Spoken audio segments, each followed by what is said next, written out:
Shanti, everyone. Welcome to this week's BK Chit Chat. For those of you tuning in for the first time, this is very much an informal forum.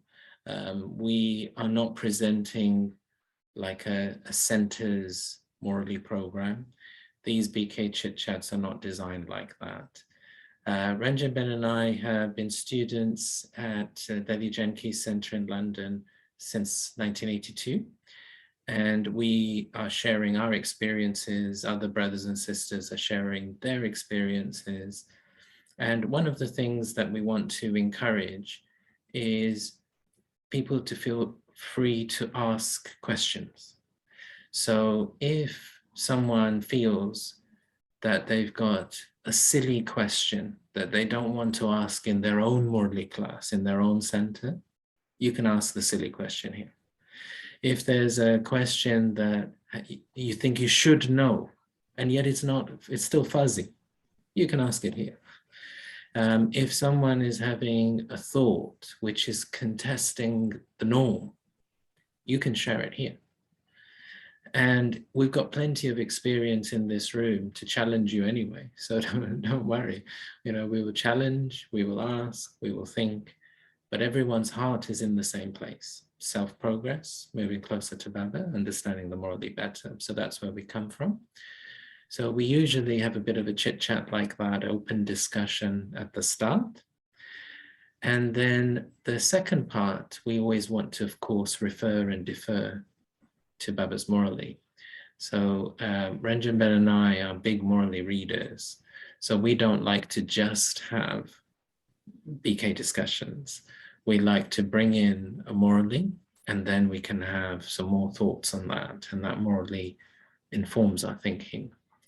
So welcome to those of you that are able to join now, and also greetings to those of you tuning in later through the video. I know quite a lot of you do that later on. So the topic that I have chosen today is linked with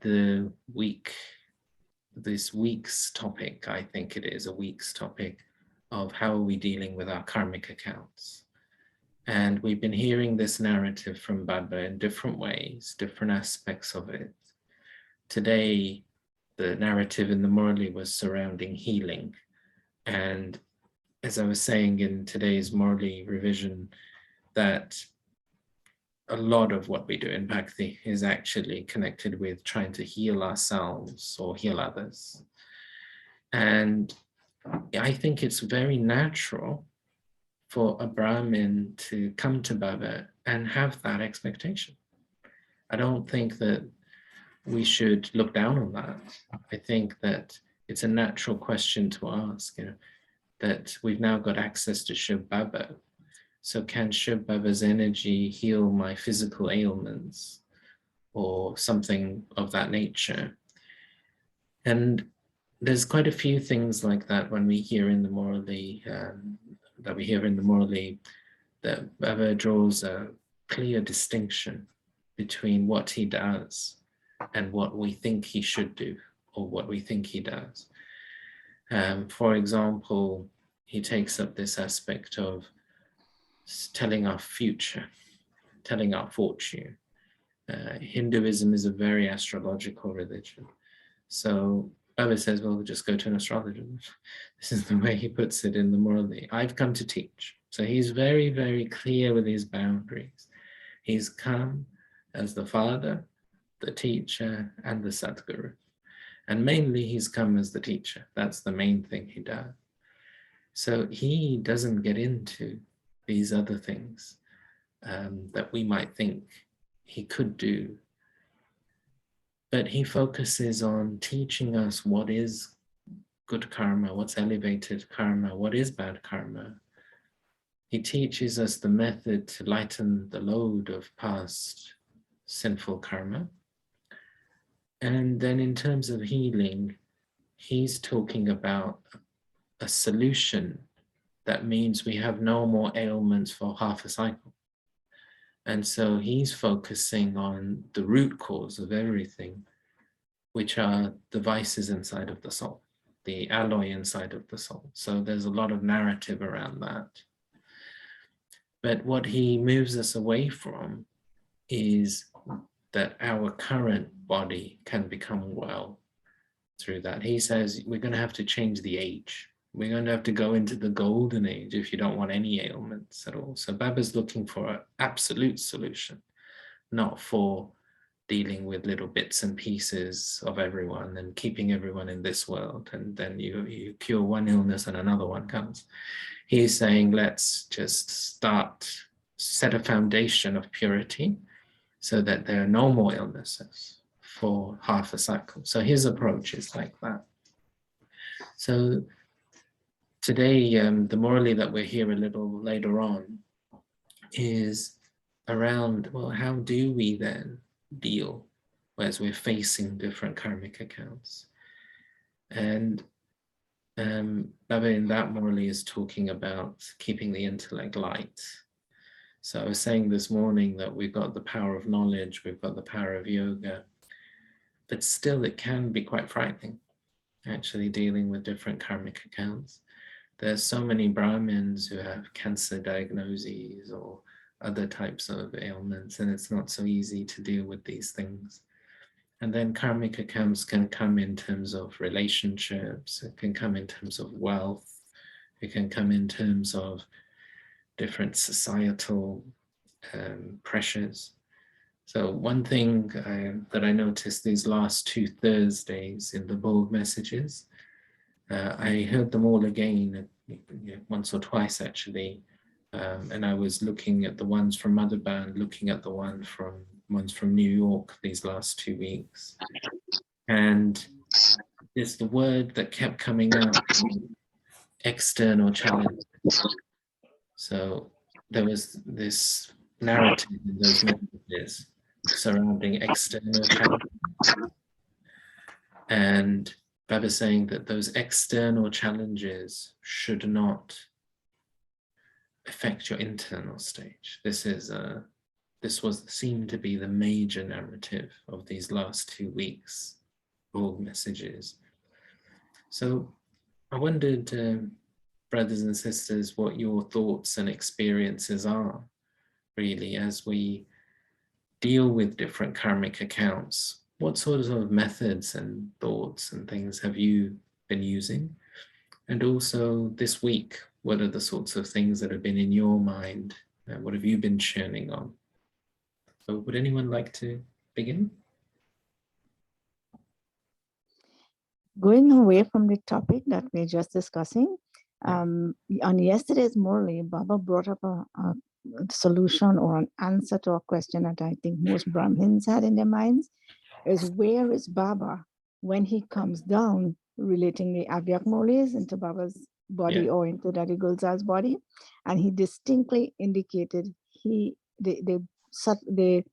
Brahma element is not empty, it's not void of him, because he plays so many roles that he's constantly busy. And I remember reading a story on a person who died and came back into her body, and she gave her experience where she could have seen anything, she could have been anywhere, she could have been in her past lives, she could have seen everything that was happening. And I'm thinking, and Baba is the Supreme Lord, he's the Supreme Being, he can do even more, he can do much more than that. So that answered that question in our minds: where is Baba when he is here relating the Molis? So I just wanted to share that. Thanks. I'm pleased that Brahmin at that time did ask Baba that, because then all these years later we can benefit from hearing the answer. And I've heard Brahmins speculate on these things actually in the past, but I think it was clear in yesterday's Murali. And then I did record a slightly longer morning class yesterday to try and clarify this aspect. So I'll just repeat the essence of it in case brothers and sisters are not on the WhatsApp group or are hearing this through a different medium. So my basic understanding of physics is that this world is governed with certain principles, certain laws, and this is a world of the elements of nature. And so there are certain laws, and physics is uncovering them for us, and we're learning over the centuries about that. And this world, everything must have a time and a place. So it's not possible that I can be here and also where you are. Like I am here, so I am in this place, so I'm fixed to a certain extent.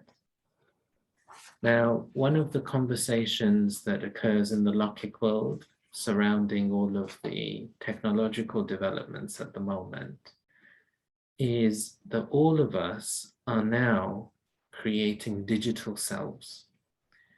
So Mark Zuckerberg, who is the founder and owner of the Facebook, has changed the name of that company to the metaverse. And the metaverse concept, it comes from a theory in physics of there being multiple universes. And so that there could be another version of me in another universe. This is the idea. So it's speculation in that sense. So he has adopted that because if you have a Facebook account or something like that, you've created like a digital version of yourself. You're putting up maybe photos or presenting yourself, and so you might have a website. So that's like a digital version of you. You might not have met Dedi Prakashmani, but then you go on YouTube, you watch a video of Dedi Prakashmani. So Dedi Prakashmani, the body was there at that time and that place. But now she exists digitally in another time and place. So the Logic literature is surrounding this concept of eternity. So what scientists are saying, IT professionals are saying, is that now technology is going to make everyone eternal. Not that you will in your physical body, although many people tried to do that. Wasn't it Walt Disney who froze his body or something like that? It's frozen his brain or something like that. So you've got those types of characters and those types of theories. But this is not that. This is to do with your digital self, that there's another self that you're creating. And you might feel your thoughts and your memories and all sorts of things, and it lives after you. It lives on in that sense, separately. So this is why he's called it the metaverse. And Ranjan Ben and I don't really go to the movies much, but about 15 years ago, there was a film called Avatar. And Avatar is from the Sanskrit word avatar, which means incarnation. So when we talk about Shiva's incarnation or Vishnu incarnating, it's this word, avatar. That's where they got it from. So it comes from this concept of Hinduism, that God is up above and he incarnates down here. So he manifests himself down here and he's up above. So this is called an avatar. So I don't remember too much about that film, I must admit, but I remember Ranjan Ben. I took Ranjan Ben. It was like the first film that was designed specifically for the digital 3D goggles. And so I thought it'd be a good experience for us to go and see that one. I do remember we went to see Avatar. And all I remember about that film really was that it was a group of scientists who went to another planet, and the physical body couldn't survive in that planet. So they plugged themselves into a computer on the spaceship, and a digital version of themselves appears in that planet, in the body of those people of that planet, so they can communicate with that species on that planet, because they adopt that body in the digital self.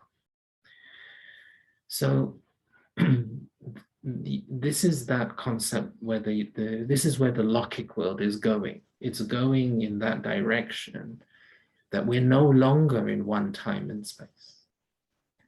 We are existing in multiple times and spaces.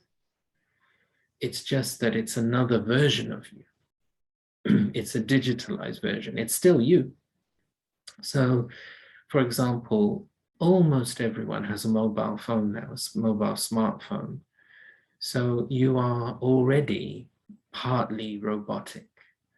Almost all of us have a laptop or a computer. Now that computer can remember your photos and memories much better than you. So it can produce, you can click on something and it will produce the photo much better than you can remember it and you can describe it. So you're already half robotic anyway. This is the idea. So is the self that you're seeing in that not you? No, it is you. You created that memory.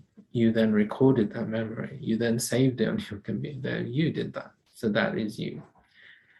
But it's not you. It's not, your soul is not in that, but your part of you is all in there. Many of your thoughts and memories. So if we think nowadays, how has Baba got us meeting him these last 4 or 5 years? He has said, replay the videos of Baba. And now we're watching those videos because Baba had come and then a digital self of Baba is recorded. And then he says, watch that digital self of him. And he will then give, because we have the advantage that he is still in the subtle region. So he then sends the current vibration and combines it with the digital self of the past. And he's getting us to begin to learn that actually Baba was there in the physical body. He's there in the digital self, in the digital world, and he's there in the subtle world in terms of vibration. So he's combined all three and he's bringing all three together now. So the last few years, we've been meeting Baba that way. So when we hear these moralities again, even the one we'll read today, we'll feel this was right for me now. This is good for me now. So what was recorded in a particular time and place, it does exist in a slightly different form in another time and place. So this is how the Lokic world will think about this. And then what Baba was the way Baba was explaining it yesterday, he was taking up this praise from Bhakti called Bahurupi, the many-formed one. And some of you may see this picture of Vishnu, where it's a very famous picture extracted from the Gita, actually, where, and I think it's chapter like 16 or 17, something like that, where God reveals himself in his many forms to Arjuna. So there's many chapters where Arjun's trying to understand and he's asking lots of questions and he's querying. And then finally, God reveals himself. And they would depict this huge form of Vishnu with many, many heads around. And this is what's known as the many-formed image, the Bahurupi image. So Baba says that first of all, Sri Krishna is not the Supreme Soul. Shiv Baba is the Supreme Soul. So everything is much more subtle. It's not many-formed does not mean many bodies. Many-formed refers to many tasks. And we talk about multitasking in our world, but if you think about it, your computer does it much better than you. Like your computer at one moment can do millions of things really quickly. And so the way we should look at Shiv Baba is like the universe's or the three worlds' greatest supercomputer. So Shiv Baba's intellect, he's the ocean of knowledge. Like all of us, we have little bit of knowledge. But Shiv Baba's intellect has this capacity for being the ocean of knowledge. He is the one who can see the three aspects of time of every soul. He is the seed of the tree. He knows every single leaf in this human world tree. He is the Lord of the three worlds, the knower of the three aspects of time. So what he was conveying to us yesterday is he is not fixed in one time and place like our intellect is. Even your computer isn't.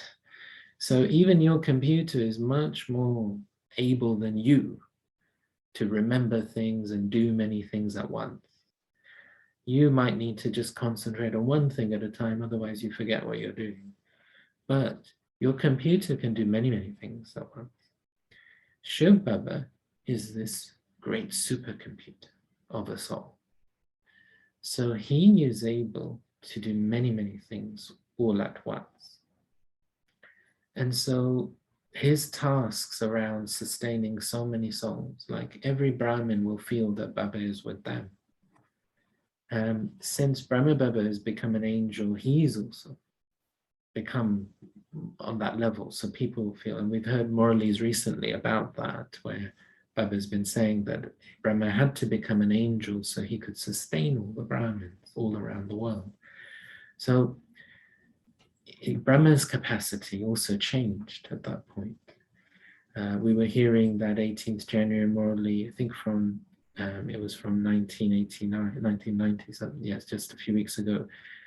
And Baba was saying that it's been remembered that in Hinduism, that Brahma's thoughts create the world. That Brahma created the world just through his thoughts. So that's a reference to the angelic thoughts now. So the capacity of an angel is like a supercomputer. The capacity of the Supreme Soul, this huge supercomputer. So Shiv Baba has also got all this role with all the other religions as well. So he is also looking after everyone of every religion, all at the same time. And he's saying he can do it while speaking the Murli to us, by giving us Srishti. So he has this remarkable capacity. And then we will go back to this concept of the metaverse. And Baba, I can see it in the picture behind Ambikaben now, that brothers and sisters, you will recall, if you look at this picture, you will all know that you saw it in the course, that Baba teaches us that there are three, let me call it the metaverse. There are three universes. And he says there's not another world of matter. There's not another universe of these elements. There's one. But then there's another universe of angelic elements. And then there's another universe of like silence, of home. It's an incorporeal element. Baba calls it Brahman. So in Hinduism, Brahman, that name is used to describe all three of those worlds as one. So if you say it to a Hindu, you could use this word for all three worlds. Brahman, the land of Brahm. But usually when we say it in Raj Yoga, we refer to the soul world when we say it. And that's the land of Nirvana. But equally, you could say, you could use it in the way that the Hindus would use it, and that Brahman means all three worlds. So Shiva is the Lord of Brahman, the Lord of the three worlds. And in the Bhog message from Shantiban on Thursday, at the end, Baba was very sweet, and he said, because there was these little orange balls, toli, called bundi in the Bhog tray, and he said, he's not feeding all the children just these little sweet balls. He's feeding everyone a ball of Brahman. So he's giving all of the children all three worlds, not just giving you a little piece of toli. So it was done with that sort of bhavna. And to show this sort of unlimitedness, there are stories of Krishna where he steals the butter. And so as a baby, he's quite naughty and he loves butter. So he steals the butter. So there's a very famous song and images around this where his mother says, "Open your mouth, Krishna. Did you steal the butter?" And he's going with his mouth closed. I didn't. Open your mouth. I can see. He's got these like cheeks filled with butter. And so he's saying, no, I didn't steal any butter. He's got butter dripping from his mouth. No, I didn't steal it. open your mouth. So when he opens his mouth, she sees the whole of Brahman in his mouth. And this is a very famous story around Krishna. So this was the sentiment behind that comment at the end of the bull message, that Baba is putting the toli of the whole of Brahman in the mouth of each child. So you are like Krishna, who has the whole of the three worlds now under your command. And so Baba is saying to us that as a bodily being, you are fixed. But as a soul, you are then going into that stage which is beyond time. So the soul is in the stage of eternity. And once you are beyond time, you are also beyond place. So time and place go together. They are part of the laws of this physical world, time and place. You can't be in two places at once in a physical way. I can do it now, like through the digital side. So I'm now here and I'm on your screen. So I'm in two places at once through the digital side, but not my physical body. But as a soul, you go beyond time. So you are eternal. And if you're beyond time, you are also beyond place. So how is it that Shiv Baba and Brahma Baba can be with all the Brahmins all at the same time? He can tour around every Amrit Vela giving everyone blessings, but we all live in all the different time zones. So there's always Amrit Vela somewhere. So he's always giving something someone. And then he's also always with all the devotees, fulfilling their needs as well. So he's saying that he can do it. This is known as the many-formed, because when you're in that soul stage, you are beyond the physics of this world. And so Brahma as well has gone beyond the physics of this world. So there's great power in the angelic thought, but there's even more power in the incorporeal thought. And so you've got Shiva coming from that incorporeal world, with that incorporeal stage. And you've got Brahma coming from that universe, that realm of angelic energy. And so they're both on another dimension, on another level. And they're saying to us, also transition. He said to us that the souls who've gone into the advanced party, who've become karmathi, that they also have unlocked this capacity. So part of their mind, even if they're consciously in another body, playing another role, their subconscious mind has become unshackled. And so it remains in this eternal stage. So once Devi Janki had said that, I think, I can't remember actually what the question was to her, but it was around this advanced party souls. And her comment was, you can't separate them from Baba. They've been with Baba and they connected so deeply with Baba. Mama, Didi, Daddy Prakash Rani, Daddy Gulzar, that even when they change body, part of them is just with Baba. They have had constant yoga over a period of time. So even changing a body won't separate them from Baba. So I think when the soul becomes karmatit, then that part of their mind will just become above time and remains in that subtle region. And that's how my take on it. Sister Judy, you appeared on the screen. So did you want to ask something? Yeah, you'll have to unmute yourself, sister. I'm so sorry I'm a little late, but I had to be here. Thank you for being here. You might have heard, Sister Lynette, that you got the idea. It was to do with yesterday's morally point. Yeah, and you know, I was always curious about that because the question was asked if Baba is here, where is he? Where is he? He's not in heaven. Where, if he's here, then, you know, where is he in heaven? And Yeah. and that's what you were saying about technology. And Yes. So because he's in that eternal stage, he's beyond the physics of this world. So he can be in the highest heaven, the soul world, and he can be in the subtle region, and he can be in this world all at the same time. Yeah, I remember there was a yogi at one time who appeared in 2 different places. So it's possible for people to be in one place and appear in another place.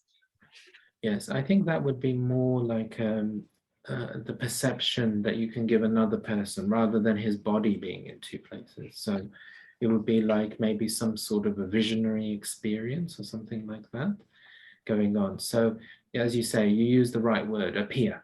Appear is the right word. Right. But there was something you said a few weeks ago that Baba was sitting on the banks of the Ganges River, and he started drawing this picture of the trident with a circle around it. Was that ever the swastika with the circle around it? Was that ever explained? Yes, so that came in the Morley just a few days ago. And Brahma Baba was explaining to us the early days. So if you look at the picture of the cycle of time, it is that picture. And this was the first introduction that Shiv Baba was giving to Brahma Baba of knowledge. He was doing it through pictures. So Baba made the comment the other day in the Morley that he was in his baby stage. So when you're teaching babies, you don't use words, you use pictures. So probably Shiv Baba had entered his body, but he didn't know at that point. But it was an odd thing. I mean, he was like a 55-year-old man, and he's sitting maybe in the yard, and suddenly his arm is moving like this. So there's a circle being drawn with chalk on the wall, and then the swastika image. And if you look with the swastika, it is the 4 ages. Oh, yeah. Yeah, and then in Hinduism, they usually put the dot in the middle. So it's usually in red. I mean, not red or green usually. So they have the red swastika, and then they'll have a dot in the middle of each of the segments. And so Baba explains that it's you, the soul, who take rebirth around these 4 ages of the cycle. So we get that narrative in the Murali. But at the start, Baba didn't even know what was going on. he just used to sit there looking at this. Like, what is this? Because the swastika in Hinduism is like a symbol. It's not like connected with knowledge. It's like, oh, it means good luck, or it means fortune. But it doesn't really have a connotation with knowledge. And it was then later that Shiv Baba began speaking morals, where he began explaining. So these were like early days of the cycle picture was just this. It was just a swastika with a circle. Oh, thank you. I understand it now. There's only one more thing I want to ask you. Sister Mohini was saying in one evening, she said that anyone who studies or who studies this, comes to Raj Yoga, must definitely have belonged in the deity religion. I wonder, because I would love to be Karmatit, but I don't see how that can happen in this life. I want to go to the golden age, but I think about my stage and I don't think I am ready for that. But Sister Mohini was saying that anyone who, listens to the Murlis and who is definitely belong to the deity religion. Is that true? Definitely. So the deity, the civilization of the deities, Baba says, lasts for an entire half cycle. So it's thousands of years, and it involves the golden age and also the silver age. And there'll be many good souls who might not study the morally, but they contribute to Baba's task of world transformation in one way or another, and they will come in the silver age more. So they will sit in the highest heaven, the soul world, for a while, and then they will come into that Silver Age kingdom. The souls who are studying the morally, that is an indicator that they will come into the Golden Age, because that's what the morally is designed for. It's designed to help us achieve that. And I know exactly, I empathize with you. I am also not ready, but I know that Baba is the accelerator. So in a sense, oh yeah, I have to make my efforts in one sense, but my efforts are not necessarily correlated with the result.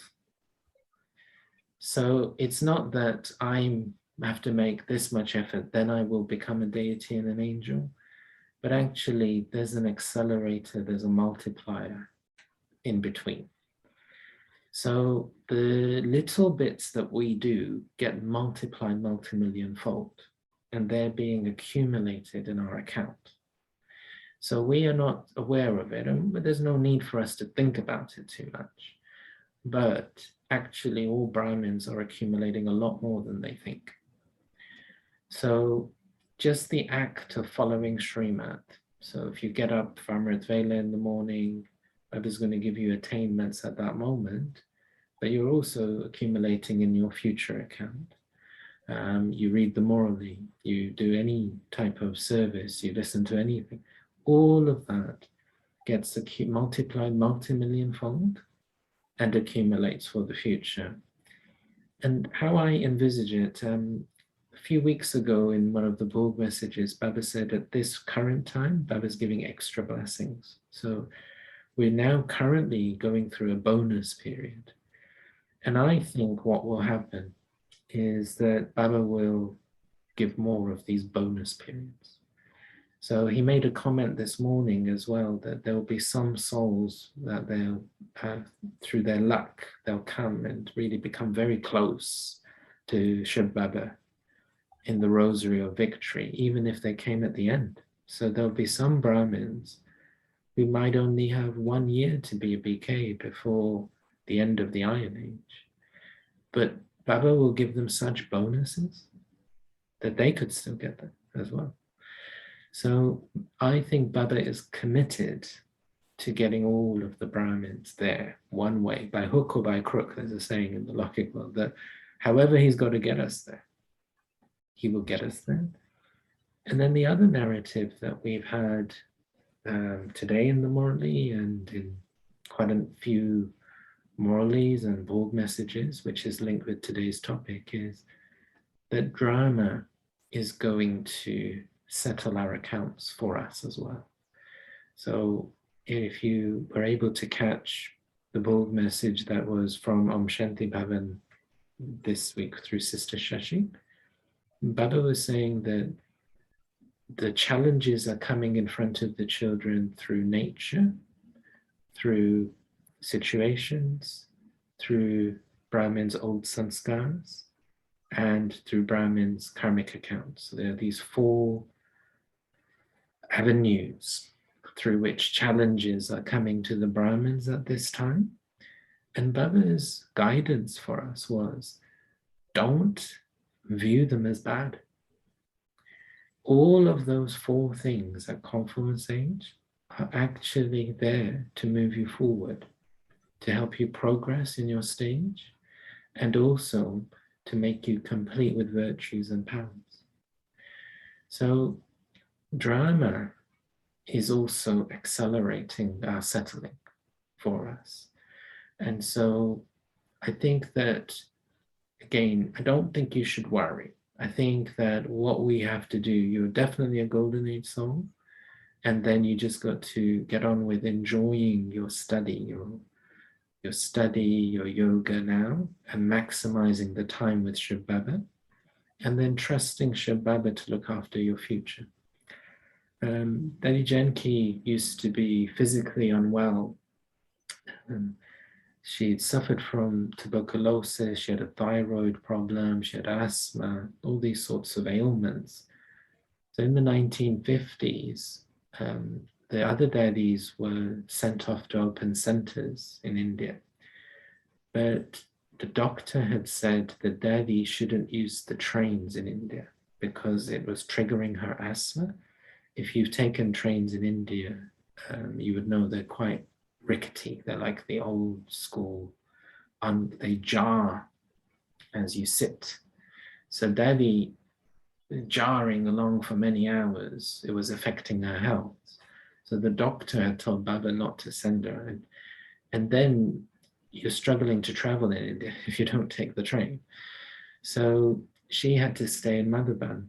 She was a little bit upset about this. So she said to Brahma Baba once that what's going to happen about my future then? Because all these other daddies, they're going and creating their fortune by setting up all these centers. And I just stuck here and I'm not able to do that service. And Baba's comment to her was, your fortune is in my hands. Your fortune is in my hands. So when she used to share this in the class in London, she used to like pass this on to us. She used to say, all of you, don't worry. And she used to convey this sentiment that Baba looked at her and said, child, your fortune is in my hands. Your future is in my hands. So she said, this is the blessing she's passing on to all of the Brahmins, that don't worry about your future. Yeah, Baba is going to look after it for you. You just live in the present moment, enjoy it with Baba. Thank you so much, because is that you try, and I am in a situation sometimes that I get so focused. I think about Baba, but then I have things to do, and my mind is focused on doing what I need to do. And if anybody gets in my way, I become angry. And so that's just a test that I'm going through. So I know now that I should not be angry, because my husband is always looking for me everywhere. And I keep telling him, why are you looking for me? I'm in the house and you're still looking for where I am. And I get so angry. And he said, okay, I'm going to stop looking for you from now on. And I get angry, but I have to know to control that because it's a test I'm getting. Thank you. Well, yes, exactly. And we're learning to deal with our attachments. The thing about attachment is it magnifies all the little things. So if someone you don't have attachment to does it, you don't get angry. But when someone we've got attachments to does even little things, it makes us furious. And so this is what Baba is saying, that you're learning now to balance yourself out and develop your power to accommodate everyone. Yeah, thank you so much. Yeah, good. So enlightening. Ranjan Ben wants to say something. Yeah, what I was saying, today is Avyakt signals. Do you, after Murli, do you read Avyakt signals? Yes, Avyakt signal. Today's Avyakt signal really explain what constant stages. It's beautiful. Read it again. I mean, Baba said, don't get attached to the facilities. Don't get trapped in that, because use them. They are for use, but be detached and use them. But have this yoga, because you have all the relationships with Baba. Now transfer, it's not your husband. He is Baba's child, and have that brotherly vision, that pure vision. And Baba is now your husband, or whatever task you perform, have relationship like sister or brother, whatever, like. So Baba said that ekras in Hindi, it is ekras stage, means constant stage, means to be with Baba constantly. It doesn't mean that, oh, you just stop and, but constant stage means whatever task you're doing, have some kind of relationship, whatever task, we may do a lot of different tasks, We don't have the same person all the time. We have friends, we enjoy going out with friends or certain sister or cousins or brother. So according to that, have relationship with Baba, because Baba is all our relationship is Baba, with Baba now. We have transferred, although we live with everyone, but we have to be detached. But our real relationship now is with Baba.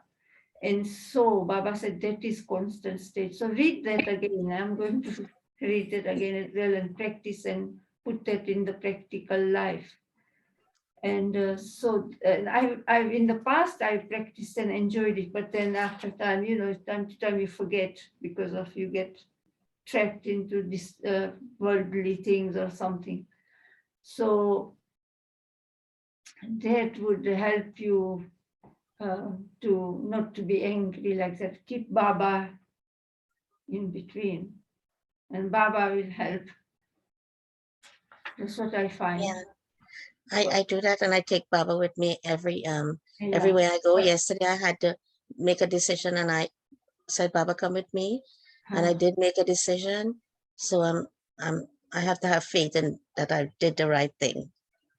I had to get a lawyer for my daughter, and I had to pay a bit of money for that. But I said, Baba, when I left to go, I said, Baba, come with me and help me today to decide what I have to do.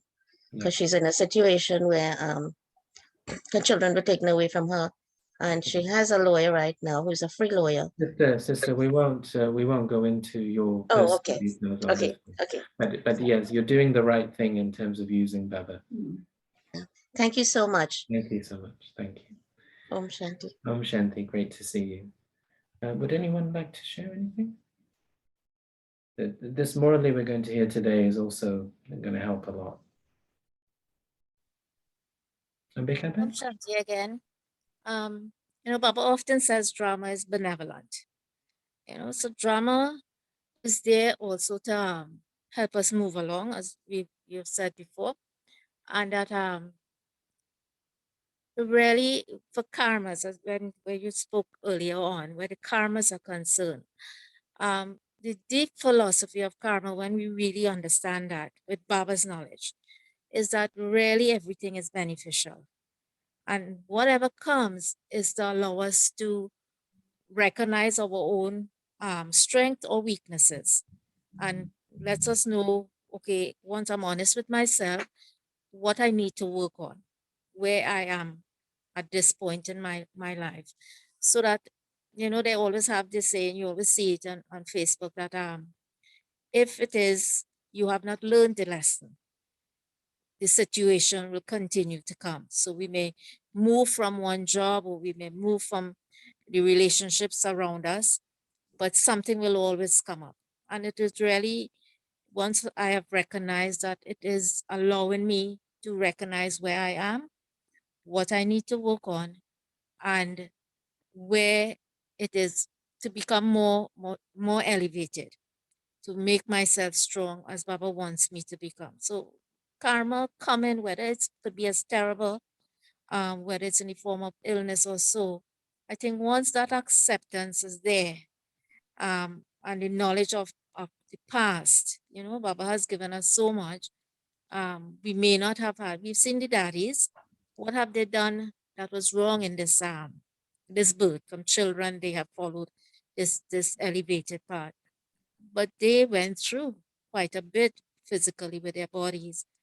And they are the examples. Baba wasn't there for most of us to be an example in front of us physically, but the daddies were there.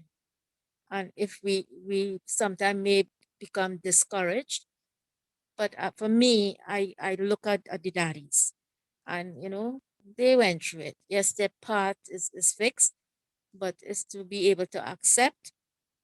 And whatever we accept, I've recognized in my own life, it is not that it is easy, but it becomes easier to deal with, and we move on, So where karma is concerned, that is my way that I've had to deal with it, with whatever comes up now.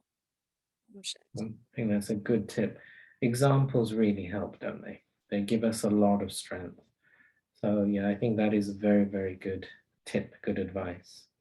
Would anyone else like to say anything?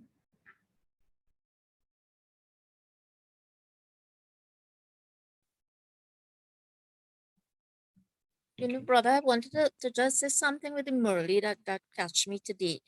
At least first time that I am hearing it, but the Murlis, yes, they repeat. But the Baba was saying today that we are masters of the Brahm element. And first time I've heard it put in that context. You know, I know Baba is master. He tells us we are master almighty authorities, but to be master of the Brahm element, that was new for me. Yes, he does mention it in quite a few Murlis, but I know what you mean, that you were ready today and it really jumped out at you today. And I think it's a nice thing to play with. And it's something that we can take up another week actually and go into. It's a nice thing to explore. So let's do it another week and go into the depth of it. Okay, I'm going to hand over to Ranjan now, because I think a lot of these topics that we've been taking up this morning, we're going to get further insight now from Baba on it. We're going to hear a morally on dealing with karmic accounts by keeping our intellect light. Go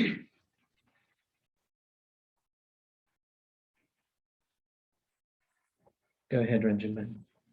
Om Shanti, good morning. It's the Murli of 4th December 1985, 04/12/85. Baba says the language of thoughts, the most elevated language. Today, there is a double gathering of those with a double form in front of Bap Dada. Both are gatherings of loving children. One is the gathering of the children in the corporeal form. The other gathering is of the loving children in their subtle form. Whilst celebrating a meeting with the Father, the ocean of love, all the children everywhere in their subtle form are revealing their love in front of Bap Dada. Bap Dada is listening to all the children's thoughts of love, their various thoughts of zeal and enthusiasm in their heart. And together with the various feelings in their heart, Bap Dada is also listening to the sweet things of their right, because they have a right to have a loving relationship. Each child is putting clearly in front of the Father the condition of his heart, the condition of the situations of the different activities, and the service news with the language of the eyes and with the language of elevated, loving thoughts. Bap Dada is listening to all the children's heart-to-heart conversations in all three forms. One conversation is through the language of the eyes. Second conversation is in the language of feelings. And the third is in the language of thoughts. The language of words is a common language, whereas these three types of languages are the languages of a spiritual yogi life, which only the spiritual children and the spiritual father know and experience. So the three languages Baba said is of the eyes, the second is of the feelings, and the third one is the language of thoughts. Eyes, feelings, and thoughts. And Baba said, and these three languages are the languages of a spiritual yogi life, which only the spiritual children and the spiritual father know and experience. The more you become introverted and remain stable in sweet silence, the more experiences you will be able to give to all souls through these three languages. These alokik languages are so powerful. The majority have become tired of listening to and speaking the language of words. In speaking the language of words, it takes time to clarify a situation, whereas the language of the eyes is a language of just giving signals. The language of the feelings in the mind is revealed by the expression on your face. So, like we say, that the expression on your face reveals the feelings in your mind. Like we say that face is the index of mind. For instance, when someone goes in front of another person, that person's eyes and features speak as to whether that person has come with love, with enmity, or with selfish motives. So you can know and speak the language of feelings through the expressions on the face. Similarly, the language of thoughts is the most elevated language of all, because the power of thought is the most elevated power. It is the original power, and the fastest language of all is the language of thoughts. No matter how far away someone is, and even if you don't have any facilities of communication, with the language of thoughts, you can give anyone a message. At the end, it will be this language of thoughts that will be useful. When the facilities of science fail, these facilities of silence will be useful. However, in order to make a connection, the line must always be kept clear. The more practice you have of always remaining busy with the one Father, with the knowledge that He has given you, and in service with that knowledge, the clearer your line will be through those elevated thoughts. The disturbance is of waste thoughts. The more you finish all waste and just have powerful thoughts, the more clearly people will experience the elevated language of thoughts, just as people experience the language of words. In a second, the language of thoughts can give anyone a much greater experience than through the language of words. You can give the experience of the essence of a 3-minute talk in a second with the language of thoughts. You can give them the experience of liberation in life in a second that has been remembered.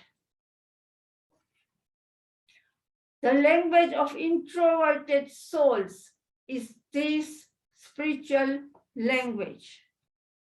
Now, according to the time, you will experience easy success, with all of these three languages.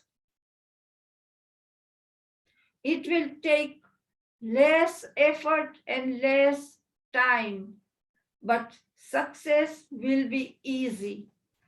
Therefore, now practice this spiritual language. So today, Bap Dada is listening to the children through these three languages and also giving a response to all the children. So you remember the three languages: eyes, feelings, and thoughts. Seeing everyone's form of deep love, Bap Dada is merging all of that love in the ocean of love.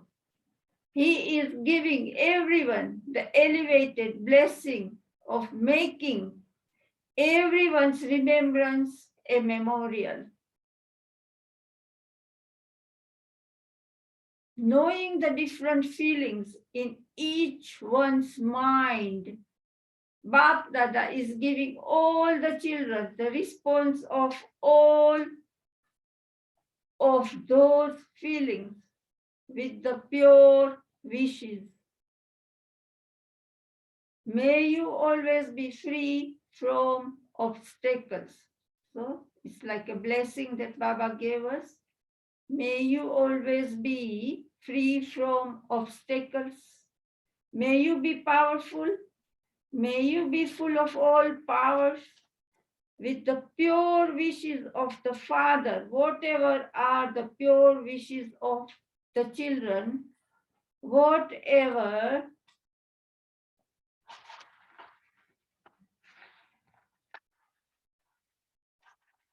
are the feelings of the cooperation and good wishes according to the situation. All of those pure wishes will continue to be fulfilled with Bap Dada's elevated wishes. Whilst moving along, sometimes the karmic accounts of the past come in front of some children in the form of a test paper, whether it is in the form of illness of the body, wasteful storms of the mind, or in the form of relationships and connections. Sometimes, instead of receiving cooperation from those who are closely cooperative, there is sometimes a slight conflict. However, all of those old accounts and old debts are being settled.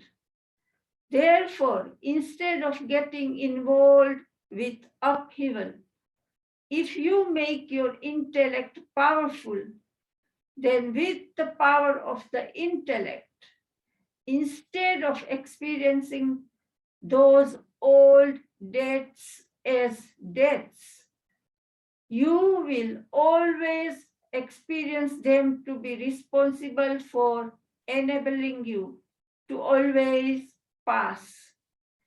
What happens is that because of not having the power of the intellect, you experience the debt as a burden. And because of having a burden, you are unable to take the right decision with the intellect that you should.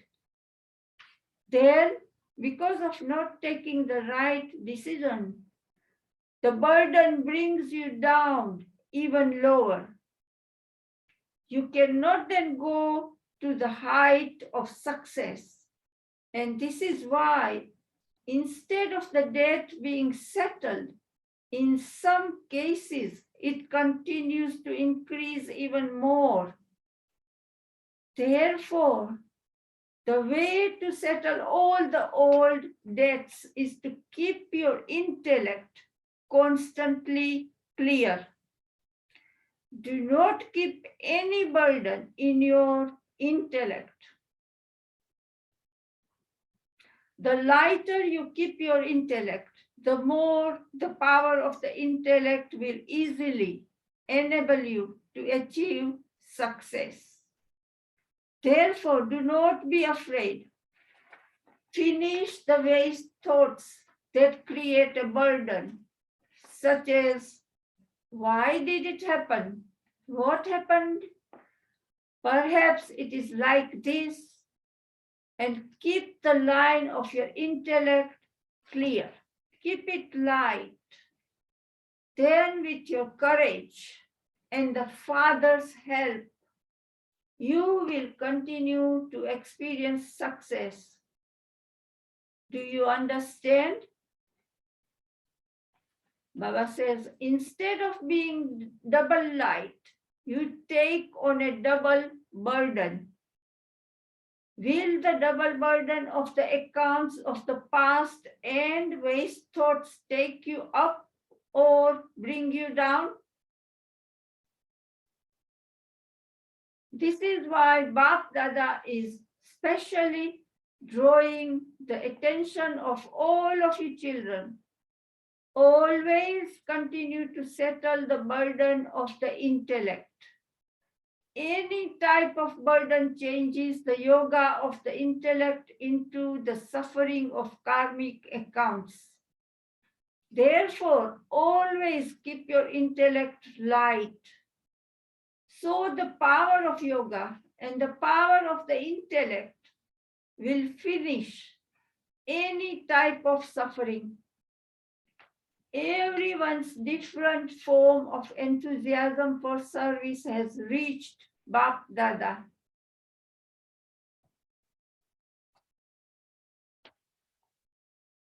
To the extent that someone is doing service altruistically with an honest heart, so the Lord is pleased with such an honest heart. And the sign of the Lord being pleased is the contentment in your heart and success in service. Whatever you have done so far has been good, and what you are still doing is all good. As you progress further, it will be even better. This is why Bap Dada is giving all the children everywhere love and remembrance in the form of a blessing.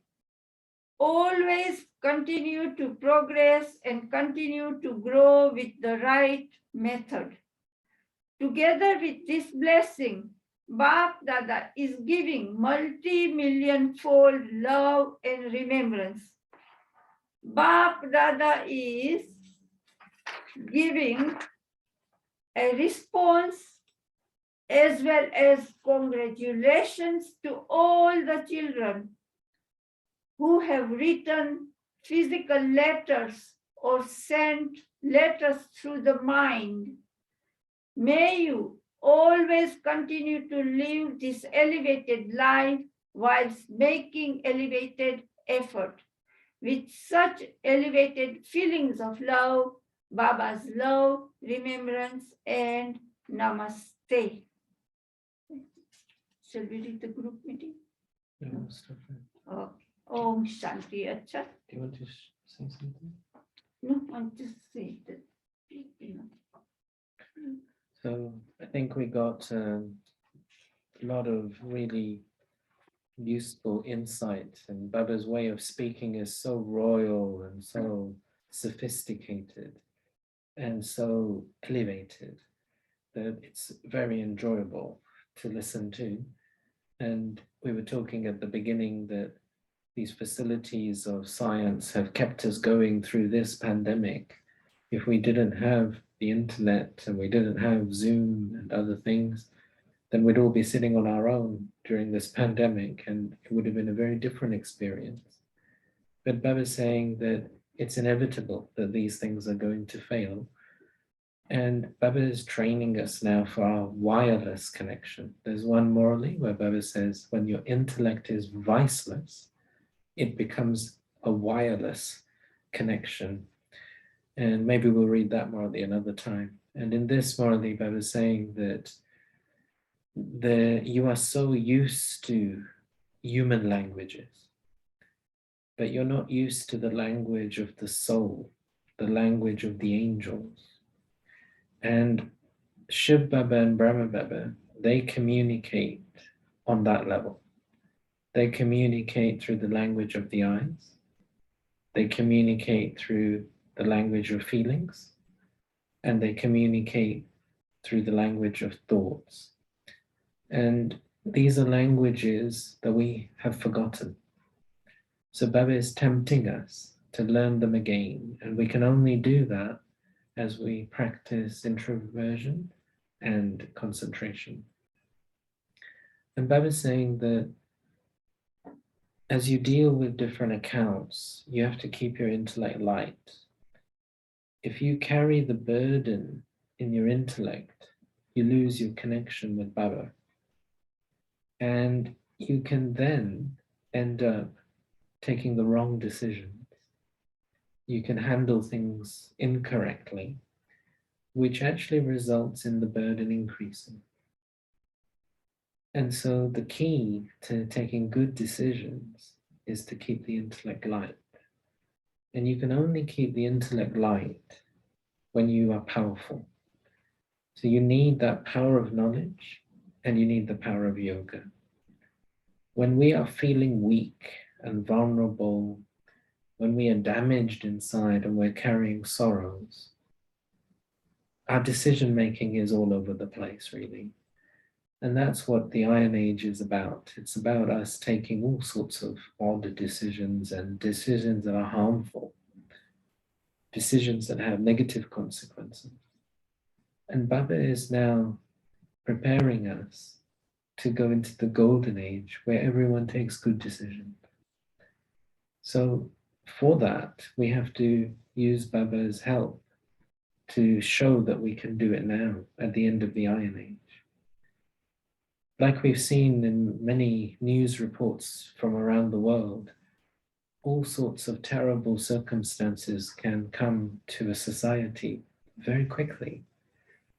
And in those moments, if suddenly an army invades, suddenly there's some sort of terrorist attack, suddenly there's some sort of natural calamity, you don't have time to think, you've got to just take right decisions. So Baba is preparing us for those times as well. And we got to navigate through our karmic account. We need to make sure we're settling without suffering. We need to clear our debts without feeling burdened. So would anyone who's here in the chit chat like to say anything or ask anything?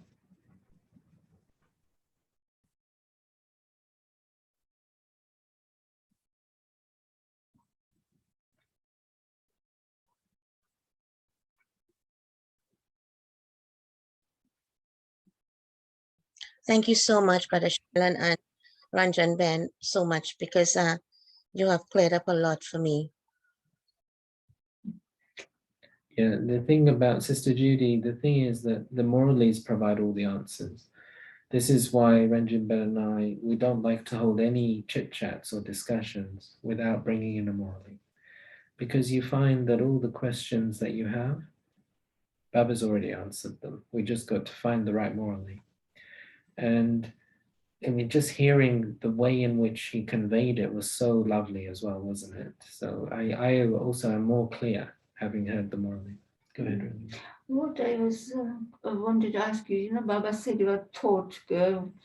So what is it a telepathy? When I was reading that, I didn't want to interrupt the Murli because it was a nice flow. It's good, we can remember more.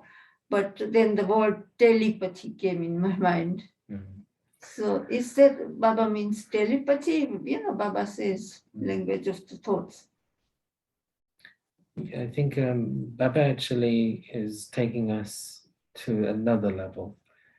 So Baba's comment in this morally was that the most powerful of all the languages, the most subtle of all the languages, is the language of thought. And Baba is getting us to become intrigued by this. The phrase that he used in the Murli was the original language is that of thought. And thoughts are very fast and they're also very unlimited. They are not bound by time and space. They can reach soul. So, for example, Baba's thoughts for all of us 50 years ago, we feel now. The daddies used to say that, Baba used to say that one day there'll be Brahmins in many different countries. These Murlis will be translated into many different languages. And they were like 10 people sitting in India listening to the Murli, and it seemed so far away. But those thoughts have gone beyond time and gone beyond space, and they reach us now. So Baba is saying that these are very powerful faculties and capacities of the soul. But until the soul becomes powerful, that capacity is not there. So as human beings in the Iron Age, thoughts are just happening. They're just constantly happening. But Baba is saying to us that your mind has a unique capacity. So it's true that even in Bhakti, some people have developed this ability for telepathy, and they're able to maybe communicate through thoughts. There are other such occult powers as well that you can gain through Bhakti. And also, there's just the everyday experience, isn't there, that people will say that someone telephoned them and they say, oh, I was just thinking about you. And then you telephone. I was just thinking about you and I saw you. Okay. So there's an everyday experience of this as well, that thoughts sometimes do reach others. Some people notice that. But then Baba is actually taking us on another level. And he's saying your original power is this power of thought. And so when our thoughts are filled with a lot of yoga power, and we've gone beyond any waste thoughts, and so the power of thought has accumulated, then at that point, I think that we are just able to use thoughts like it's like a very powerful machine.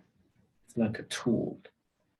So telepathy is just a communication, but this power of thought can actually transmit lots of attainments to souls. So it's almost like our thoughts become like a delivery plane. So we have to fill the goods from Shiv Baba and then make our thoughts so pure and powerful. They're so filled with yoga power, and we're not wasting in the day. Our intellect is burden-free. Then every thought we have can deliver Shiv Baba's attainments to souls. There was a line in the Murli we heard last Sunday when Devi Janki was unwell and she couldn't come. I think it was the 18th January 1990 Murli. And it's very unusual for Devi Janki not to be able to go and sit in the Murli class when Baba's speaking. So she wouldn't have liked to do that. But Baba's saying she needed to rest. So she would have been lying in her room. But Baba then comments and says, it's good that through the power of silence, she's fulfilling the prayers of the devotees. It's good that they receive the return of their prayers. So these daddies had unlocked this power of thought. And so even if Daddy wasn't able to speak, she wasn't well physically, on this very subtle level, she was delivering Shiv Baba's attainments to other souls. And Baba's comment is that when you try and convince people through words, they've got all sorts of beliefs that will reject what you're telling them. So how do we get Shiv Baba's attainments to souls? And Baba's saying you can do it through these subtle languages. So I just see the power of thought as much more than telepathy. It's something that can directly reach inside of souls.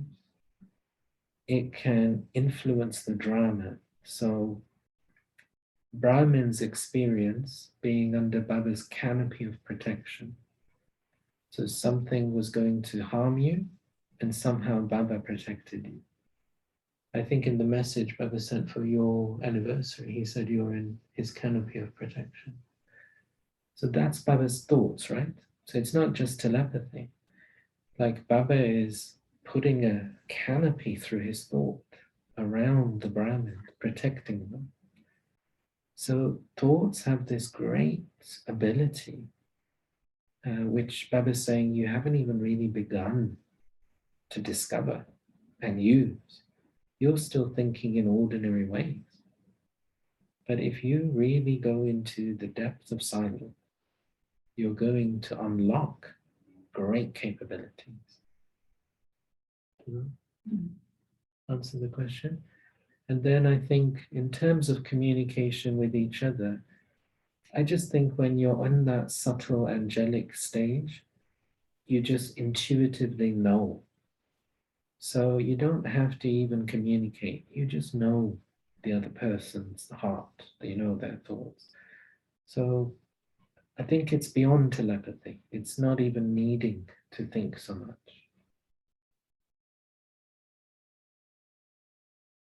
Would anyone like to make any other comments or ask anything?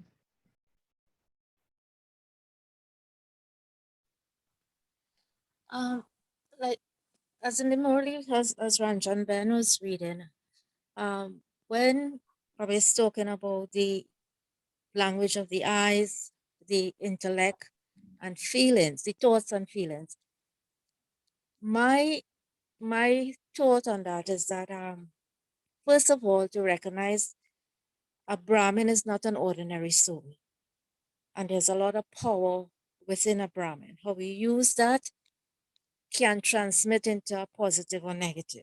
Depends on how our thoughts are, how our feelings are. And in Golden Age, Baba said it often, is that we communicate with the eyes and our thoughts. There would not be much words. And it is really being aware as a Brahmin, what we think, right? What we see and how we perceive it. Because whatever our thoughts, whether we want it or not, it reaches if it is a person. How we feel, it is communicated in such a short time, so that we can use all the right words. And if our thoughts are not clean, it will not have the impact. Even that, and that is particularly true in giving the course. If I do not believe and know and know that what I'm saying to a soul, because the feeling has to be not that I want to become a teacher, or recognition that I am doing this because this is God's child. And I also want that child to also have the benefit that I also had. So it comes back also with your thoughts, is the intentions behind the thoughts, how it is received, and then whether we are creating positive or negative karmas. Because now, as you would have said some time ago, and we all recognize it, where a lot of mental illness is so prevalent now, and within Brahmins as well, and this is the settling of it. So it is really being so careful of our thoughts and our feelings, because the thoughts will transmit into the feelings that we give out there. So I just felt I needed to share that. Yeah, thank you for that. And I think it's interesting, isn't it, that Baba separated thoughts and feelings. That's interesting, isn't it? And there's, like you're saying, that feelings, Baba said, they're on your face as well. And he's also saying that eyes are a language. So like you're saying, you can be saying something, but your eyes can be saying something else. And everything has to come into line. Though that same purity has to run through our thoughts, our feelings, and our eyes, and our words, and our actions. And what's happened in Bhakti is we've become disjointed. So we can do like lots of good work, even like charitable work or community service. But then our feelings could be quite mixed, and we ourselves are needy, so our thoughts are somewhat selfish, maybe our feelings are somewhat. So as humans, we are very mixed. And then with different people, we are very mixed. That's what a karmic account is, that we are very mixed up. So like you're saying, the deities, they are not mixed. There's a singularity running through everything. So I don't think we need to speak very much in the golden age. Okay. I think we just know. And what are you going to discuss? Just, everything is just very natural. And then I think it's a very important reminder that Brahmins are very powerful souls. And if we are accumulating yoga power from Baba and then having wasteful and negative thoughts, then those wasteful and negative thoughts are more powerful wasteful and negative thoughts, aren't they? That's obvious, isn't it? And it's a really good reminder that actually the effect of the Brahmin soul having wasteful and negative thoughts is greater because it's filled with yoga power. Thanks for that. Any final comments from anyone?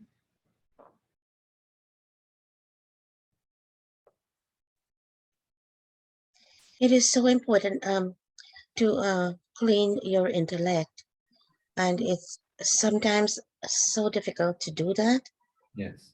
Is it that we do that by remembrance of Baba all the time? Yes, I mean, we'll take this up as a separate topic in more detail, but my experience is also that it's quite tricky. I'm working on it myself. And my experience has been that the heart has to heal first. And what I was just mentioning about thoughts and feelings are separate, that until the heart is healed, feelings don't change. And the patterns of feelings can also be very deeply ingrained. And until feelings change, I don't think patterns of thinking change. So if we just go back to what Baba was telling us in the Murali, I suspect that it was a very deliberate order. Language of the eyes first, then language of feelings, and then language of thoughts. He said it in that order. And I think there might be significance to that. So he's saying, first of all, start off with your outlook, which is what Ambika Ben was just saying as well, that you've got to be careful how you're looking at things. So begin with the language of the eyes. How are you perceiving yourself, others, the world, etc.? Then that will then help change feelings. And as we change those feelings and they loosen, then I think attitudes begin to change. I think attitudes and feelings are very deeply connected, and attitudes are deeply ingrained. And until feelings change, I don't think attitudes really change. If any change in a person, I think is superficial until the feelings have changed. And then, once feelings have changed and attitudes have loosened, then I think patterns of thinking begin to change.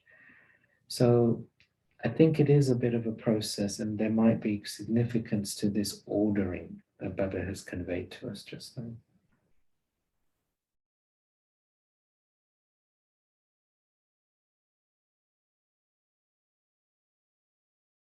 Does anyone else have any comments on that, or any final comments?